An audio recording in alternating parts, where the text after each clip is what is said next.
Hi everyone, we're going to solve tan 2 theta plus 2 cosine of theta equals 0.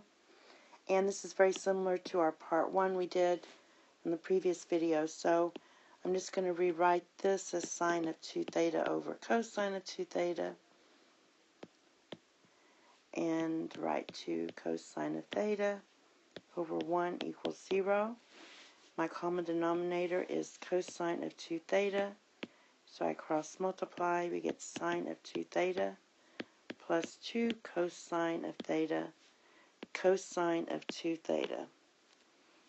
Now, what I'm going to do on this one is simplify this with my double angle identities as 2 sine of theta, cosine of theta, and this one I'm going to use 1 minus sine squared of theta. So I'm going to do that on the next slide and just substitute. So we're going to get 2 sine of theta, cosine of theta, plus 2 cosine of theta, and I'm just substituting my double angle identities. Alright, now I'm going to go ahead and factor out the 2 cosine. So I'm going to factor out 2 cosine of theta, and that's going to be sine of theta plus 1 minus 2 sine squared of theta equals 0. Now this one is quadratic in terms.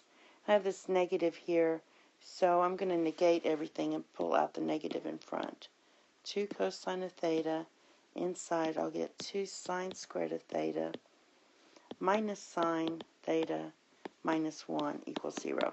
I basically just negated everything, and that made it easier. Now go ahead and factor the inside here, and we get 2 sine of theta plus 1 times sine of theta minus 1 equals 0. If I take this piece here, I get, we're going to have 3 pieces to set to 0. Divide by negative 2, I have cosine of theta equals 0, and that occurs at pi over 2 and 3 pi over 2.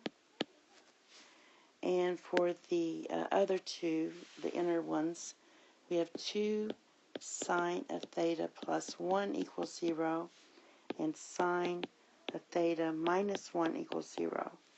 So this one's going to be sine of theta equals negative 1/2, and this is sine of theta equals 1. So here we have theta equals 7 pi over 6 and 11 pi over 6. And this one we have theta equals pi over 2. Now combining everything from the previous one we had, we're going to have pi over 2, 7 pi over 6, 3 pi over 2, that's from the other side. That's from this one here. Alright, 3 pi over 2 and 11 pi over 6. Okay, and that's all. Thank you. Have a nice day. The next 2 videos are going to be solving equations linear in sine and cosine, and we're going to use the sum of 2 angles to do that. Thank you and have a nice day. Bye-bye.